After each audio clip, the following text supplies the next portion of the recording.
ശാസ്ത്രീയ ഋഗ്വേദ പഠനം ക്ലാസ് 173. നമ്മൾ മണ്ഡലം 1 അധ്യായം 8 115 സൂക്തമാണ് നോക്കുന്നത്. ഇതിലെ ദേവത സൂര്യനാണ്. സൂര്യൻ ആരാണെന്ന് നമുക്ക് അറിയാലോ. അതേ സൂര്യൻ തന്നെ, സയൻസിലോട്ട് കാണുന്ന ചിന്തിക്കുന്ന സൂര്യൻ തന്നെ. നമ്മൾ ഈ സൂര്യഭഗവാൻ എന്നെല്ലാം പറഞ്ഞിട്ട് കഥയിലേക്ക് പോകാൻ ശ്രമിച്ചു കഴിഞ്ഞാൽ നമ്മൾ വഴിതെറ്റും. കഥയായിട്ട് വിടുക. ഇവിടെ സൂര്യൻ തന്നെ, വേറെ ഒന്നും ചിന്തിക്കണ്ട. സൂര്യൻ്റെ കാര്യം പറയുകയാണ്. ഋഗ്വേദം മണ്ഡലം 1 സൂക്തം 115 1. ഋഷികുത്സൻ ദേവതാ സൂര്യൻ ഛന്ദസ് തൃഷ്ടുപ്പ് ചിത്രം ദേവാനാമുദഗാതനീകം ചക്ഷുർമിത്രസ്യ വരുണസ്യാഗ്നേ ആപ്രാദ്വാവ പൃഥ്വി അന്തരീക്ഷം സൂര്യ ആത്മാ ജഗതസ്തുഷ്ടാം. ദേവഗണത്തിൻ്റെ വിചിത്ര സുഖരൂപനും മിത്രൻ, വരുണൻ, അഗ്നി എന്നിവരുടെ നേത്ര രൂപനുമായ സൂര്യൻ ഉദയം ചെയ്തിരിക്കുന്നു. സ്ഥാവര ജംഗമങ്ങളുടെ പ്രാണസ്വരൂപനായ സൂര്യൻ ആകാശത്തെയും ഭൂമിയെയും അന്തരീക്ഷത്തെയും എല്ലാ ഭാഗത്തു നിന്നും പ്രകാശിതമാക്കി. ദേവഗണത്തിൻ്റെ വിചിത്ര സുഖരൂപനും, ദേവന്മാരിൽ സുഖം നൽകുന്ന ആ രൂപത്തിലുള്ള ഒരു സംഗതിയാണിത്. നമുക്ക് സുഖം നൽകുന്നത്.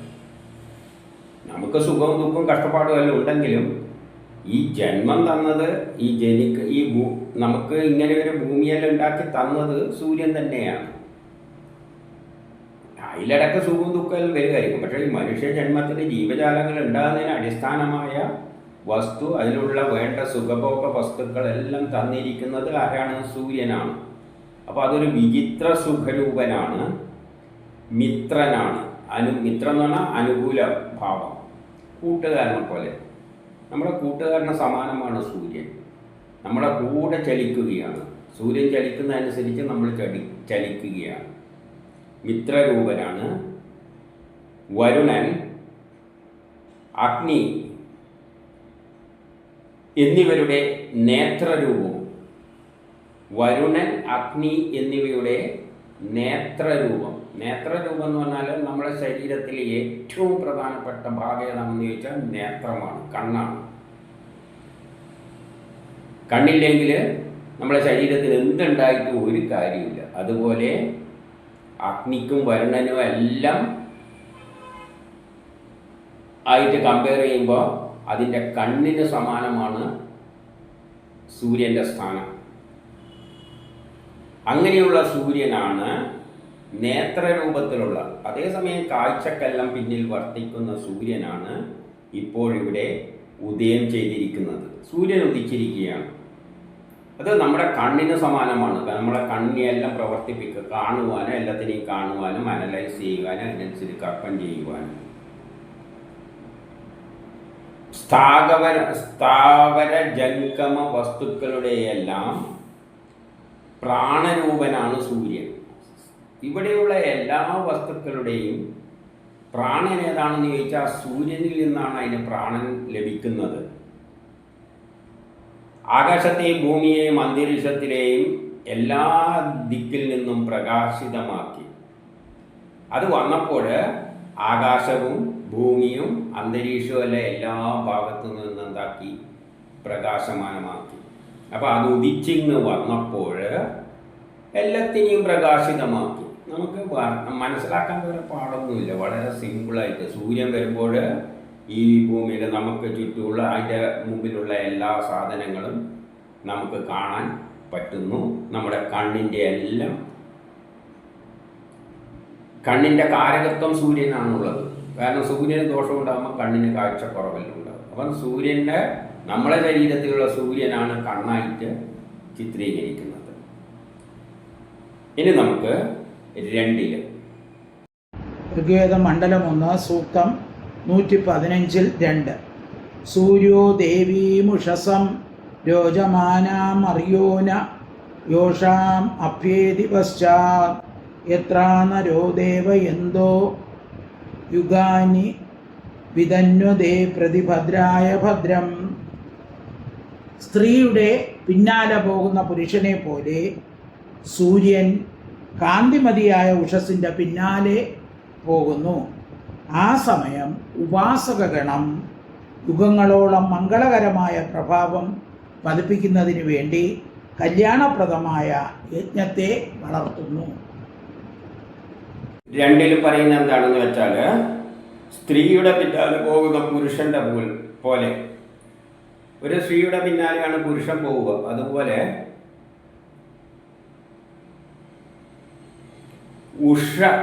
ഉഷസ്സിന്റെ പിന്നാലെ സൂര്യൻ പോവുകയാണ്. അപ്പൊ സൂര്യൻ പോകുന്നതിനെക്കാട്ടി മുമ്പിൽ എന്തുണ്ട്? അതിൻ്റെ പ്രകാശമാണ് മുന്നിൽ പോകുന്നത്. അത് നമ്മൾ ഉഷസ്സിനെ പറ്റി മുമ്പ് പറഞ്ഞിട്ടുണ്ട്. അതുപോലെ ഉഷസ്സിൻ്റെ പിന്നാലെയാണ് സൂര്യൻ ഗമിക്കുന്നത്. ആദ്യം സൂര്യൻ ഉദിക്കുന്നതിനെക്കാട്ടി മുമ്പിൽ ആ പ്രഭയാണ് കാണും, അത് കഴിഞ്ഞിട്ട് ആ സൂര്യനെ കാണുകയുള്ളൂ. ആ സമയം ഉപാസനയെല്ലാം നടത്തുന്ന ആൾക്കാർ ഉപാസിക്കുക എന്ന് പറഞ്ഞാൽ സൂര്യൻ്റെ വേണ്ടിയിട്ട് കർമ്മങ്ങൾ അനുഷ്ഠിക്കുക. സൂര്യനാണ് നമ്മളെല്ലാം കർമ്മത്തിന് പ്രേരിപ്പിക്കുന്നത്. അപ്പം നമ്മൾ സൂര്യനെ ഉപാസന ചെയ്യുകയാണ്.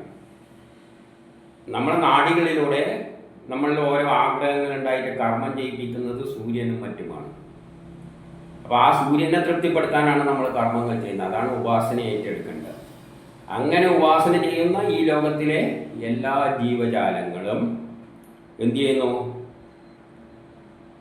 യുഗങ്ങളോളം മുമ്പ് മംഗളകരമായ പ്രഭാവം പതിപ്പിക്കുന്നതിന് വേണ്ടി യുഗങ്ങളായിട്ട് പ്രപഞ്ചമുണ്ടായത് മുതൽ, മനുഷ്യഗണം ജീവജാലങ്ങൾ ഉണ്ടായത് മുതൽ സൂര്യന് വേണ്ടി എന്ത് ചെയ്യുകയാണ്? ഉപാസന നടത്തുകയാണ്. അതിനുവേണ്ടി യജ്ഞങ്ങൾ ചെയ്യുകയാണ്. അതിനുവേണ്ടി കല്യാണപ്രദമായ യജ്ഞത്തെ വളർത്തുന്നു. അതായത് നമ്മളെല്ലാം യജ്ഞങ്ങൾ ചെയ്യാണ്. എന്തിനു വേണ്ടി? ലോക പുരോഗതിക്ക് വേണ്ടി. ലോകം പുരോഗമിക്കുന്നുണ്ട് എന്നുള്ളത് ഒരു ഉറപ്പാണ്. മനുഷ്യൻ ഗോത്ര കാലഘട്ടത്തിന് ഇവിടെ എത്തിയപ്പോൾ എത്രയോ പുരോഗമിച്ചിട്ടുണ്ട്. അപ്പം നമ്മൾ ചെയ്യുന്ന കർമ്മങ്ങളെല്ലാം പുണ്യകർമ്മങ്ങൾ തന്നെയാണ്, കല്യാണപ്രദമായ കർമ്മങ്ങൾ തന്നെയാണ് നമ്മളെല്ലാം ജീവജാലങ്ങളെല്ലാം അനുഷ്ഠിക്കുന്നത്, അല്ലെങ്കിൽ സൂര്യൻ നമ്മളെ കൊണ്ട് അനുഷ്ഠിപ്പിക്കുന്നത്. ഇനി 3 ഋഗ്വേദ മണ്ഡലം 1 സൂക്തം 115 3.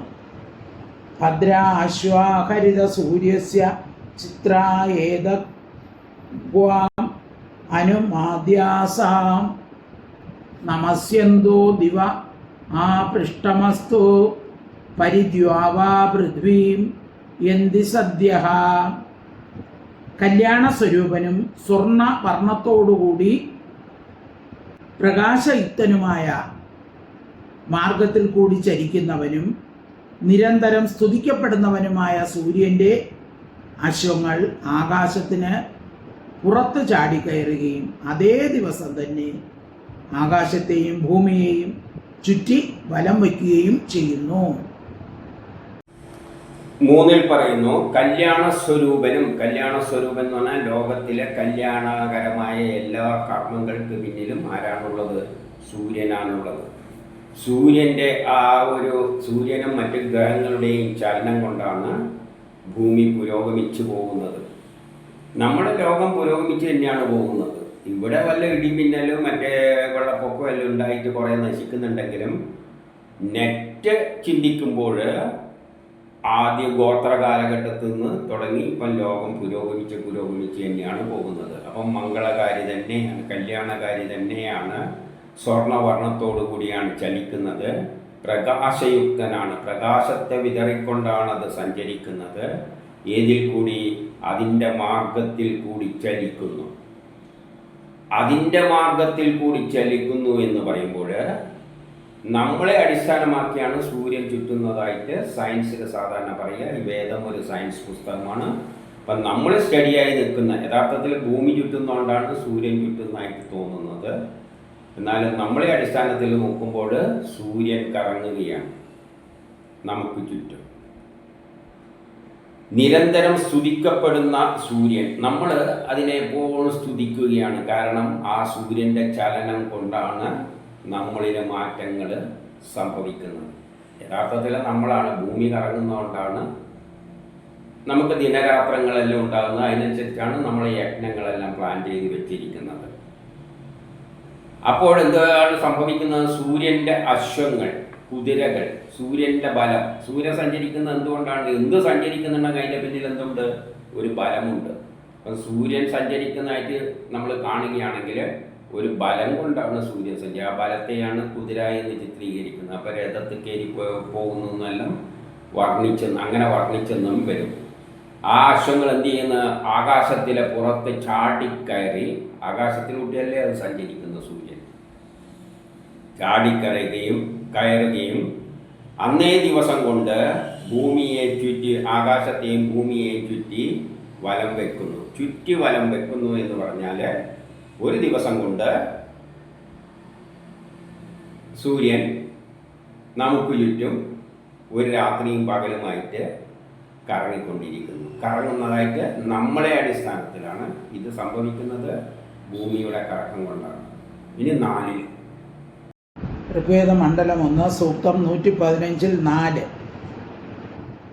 തത് സൂര്യസ്യ ദേവത്വം തന്മഹിത്വം മധ്വാ കർത്തൂർ വിദതം സംജഭാര യതേതദയുക്ത ഹരിതസ്രതസ്താത് ആദ്രാത്രി വാസസ്തനുദേ സിമസ്മൈ. അന്ധകാരത്തെ മാറ്റുന്നത് സൂര്യൻ്റെ ദിവ്യകർമ്മമാണ്. അവൻ തൻ്റെ സ്വർണ്ണക്കുതിരകളെ മാറ്റിക്കുമ്പോൾ രാത്രി അതിൻ്റെ കരിവസ്ത്രം വിതർത്തിടുന്നു. 4 പറയുന്നു, അന്ധകാരത്തെ മാറ്റുന്നത് സൂര്യൻ്റെ ദിവ്യമായ കർമ്മമാണ്. യഥാർത്ഥത്തിൽ സൂര്യൻ്റെ ജോലി എന്ന് പറയുന്നത് അന്ധകാരം, ഇരുട്ടിനെ ഇല്ലാതാക്കുകയാണ്. എങ്ങനെ? സ്വർണ്ണവർണ്ണ കുതിരകളെയും കൊണ്ട്, സ്വർണ്ണവർണ്ണ കുതിരകളുമായിട്ട് ആ ബലവുമായിട്ട് സഞ്ചരിക്കുമ്പോൾ എല്ലാം പ്രകാശം ഒരു ബലം തന്നെയാണ്. അതിനാണ് കുതിരയായിട്ട് ചിത്രീകരിച്ചത്. അപ്പോൾ അന്ധകാരം മാറുന്നു. എന്നിട്ടോ ആ കുതിരകളെ മാറ്റുമ്പോൾ രാത്രി എന്ത് പറ്റുന്നു? അതിൻ്റെ കരിവസ്ത്രം പുതക്കുന്നു, അല്ലെങ്കിൽ വിരിക്കുന്നു. ആ കുതിരകൾ മാറിപ്പോകുമ്പോൾ അതിൻ്റെ എതിർവശത്ത് എന്താകുന്നു? കരിവസ്ത്രം പുറക്കുന്നു എന്ന് പറഞ്ഞാൽ രാത്രിയാകുന്നു. അത്രയും അർത്ഥമുള്ളൂ. ഇനി 5 ഋഗ്വേദ മണ്ഡലം 1 സൂക്തം 115 5. തന്മിത്രസ്യ വരുണസ്യാഭിചക്ഷേ സൂര്യോ രൂപം കൃണുതേ ദ്യോരുവസ്തേ അനന്തം അന്യദൃശതസ്യ പാചകൃഷ്ണം അന്യഹരിത സംഭരന്തി. മിത്രനും വരുണനും കാണുന്നതിനു വേണ്ടി സൂര്യൻ ആകാശത്തിൻ്റെ മടിത്തട്ടിൽ ആ പ്രസിദ്ധമായ രൂപം പ്രകടമാക്കുന്നു. ഇദ്ദേഹത്തിൻ്റെ സുവർണാശ്വങ്ങൾ തങ്ങളുടെ പ്രകാശയുക്തമായ ബലം പ്രത്യക്ഷമാക്കി അന്ധകാരത്തെ മറുഭാഗത്തിലേക്ക് തള്ളി മാറ്റുന്നു. മിത്രനും വരുണനും കാണുന്നതിന് വേണ്ടിയാണ് സൂര്യൻ ആകാശത്തിൻ്റെ മടിത്തട്ടില് ആ പ്രത്യേക രൂപം പ്രകടമാക്കുന്നത്. മിത്രനും വരുണനും എന്ന് പറഞ്ഞാൽ, മിത്രൻ എന്ന് പറഞ്ഞാൽ അനുകൂല സാഹചര്യം, വരുണൻ എന്ന് പറഞ്ഞാൽ ഓർബിറ്റുകൾ. ഓർബിറ്റിലൂടെയാണല്ലോ സഞ്ചരിക്കുക. എന്ത് പോകുന്നതിനൊരു വഴിയുണ്ടല്ലോ, ആ വഴിക്കാണ് ഓർബിറ്റ് എന്ന് പറയുന്നത്. അതൊരു ഇമാജിനറി വഴിയാണ്. കാരണം ഭൂമി ചുറ്റുന്നതുകൊണ്ടാണ്, ശരിയായ വഴിയല്ല. സൂര്യൻ അങ്ങനെ സഞ്ചരിക്കുന്നില്ല. അപ്പോൾ ഒരു ഇമാജിനറി വഴിയിലൂടെ ഇങ്ങനെ പോകുന്നതായിട്ട് സങ്കല്പിക്കുകയാണ്. അപ്പോൾ അത് അതിൻ്റെ വിവിധ പ്രത്യേക രൂപം പ്രകടമാക്കുകയാണ്. എന്തിനു വേണ്ടിയിട്ട്? മിത്രനും വരുണനും വേണ്ടിയിട്ട്. വരുണനാണ് ഓർബിറ്റ് പ്രേരിപ്പിച്ചിട്ടാണ് ഇതെല്ലാം സംഭവിക്കുന്ന. മിത്രൻ എന്ന് പറഞ്ഞാൽ അനുകൂല സാഹചര്യം. അപ്പോൾ അത്തരം അനുകൂല സാഹചര്യങ്ങൾ വരുമ്പോഴാണ് മനുഷ്യർ എണീക്കുന്നു, കർമ്മം ചെയ്യുന്നു, ബാക്കി സമയം വരുമ്പം കിടന്നുറങ്ങുന്നു. ഇതെല്ലാം ചെയ്യുന്നത് ഈ അനുകൂല സാഹചര്യങ്ങൾ നോക്കിക്കൊണ്ടാണ്. ഇദ്ദേഹത്തിൻ്റെ സ്വർണ്ണ അശ്വങ്ങൾ, ഈ അശ്വങ്ങൾ നമ്മൾ കുതിരകൾ, അല്ലെങ്കിൽ പ്രകാശം. എന്നിട്ട് തങ്ങളുടെ പ്രകാശയുക്തമായ ബലം പ്രത്യക്ഷമാക്കി. അപ്പോൾ അത് അങ്ങനെ സഞ്ചരിക്കുമ്പോൾ അത് എന്ത് ചെയ്യുന്നു? അതിൻ്റെ പ്രകാശത്തെ അത് പ്രകടമാക്കിയിട്ട് ആ ബലത്താൽ, അത് പ്രകാശമാകുന്ന ബലത്താൽ എന്ത് ചെയ്യുന്നു? അന്ധകാരത്തെ മറുഭാഗത്തേക്ക് തള്ളുന്നു. അപ്പം ഇപ്പുറം സൂര്യൻ വരുമ്പോൾ അപ്പുറത്ത് ഇവിടുത്തെ ഇരുട്ടിനെ അപ്പുറത്തേക്ക് തള്ളും. അപ്പുറം സൂര്യൻ എത്തുമ്പോൾ അവിടുത്തെ ഇരുട്ടിനെ ഇപ്പുറത്തേക്ക് തള്ളും. ചുരുക്കത്തിൽ ഭൂമിയുടെ ഒരു ഭാഗം വെളിച്ചാണെങ്കിൽ ഒരു ഭാഗം ഇരുട്ട്. വെളിച്ചമുള്ള ഭാഗത്ത് വരുമ്പോൾ അവിടെയുള്ള ഇരുട്ടിനെ എടുത്ത് അപ്പുറത്തിടും. ഈ തരത്തിൽ അത് അന്ധകാരത്തെ മറുഭാഗത്തേക്ക് തള്ളുന്നു. ഇനി 6 ഋഗ്വേദ മണ്ഡലം 1 സൂക്തം 115 6. അദ്യാ ദേവാ ഉദിതാ സൂര്യസ്യ നിരംഹസ വിവൃത നിരവദ്വാത് തന്നോ മിത്രോ വരുണോ മാമഹാന്തം അതിഥീം സിന്ധു പൃഥ്വീം ഉദദ്യൗ. ഇന്ന് സൂര്യോദയമാകുമ്പോൾ ഞങ്ങളെ പാപകർമ്മങ്ങളിൽ നിന്നും അപമാനത്തിൽ നിന്നും രക്ഷിക്കുവാൻ ദേവതകളോട് അപേക്ഷിക്കുന്നു.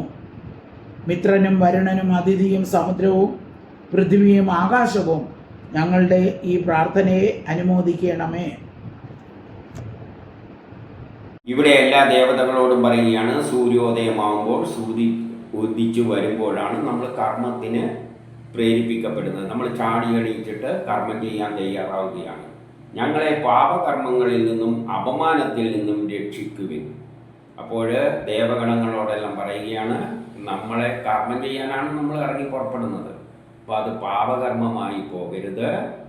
നമ്മൾ അപമാനം സഹിക്കാനായിട്ട്, തോൽവിയെല്ലാം നമ്മൾ കർമ്മം ചെയ്ത് ഫലമൊന്നും കിട്ടിക്കഴിഞ്ഞാൽ തോൽവി ഉണ്ടാകും. അപ്പം അപമാനത്തിൽ നിന്നെല്ലാം നമ്മളെ രക്ഷിക്കണേ.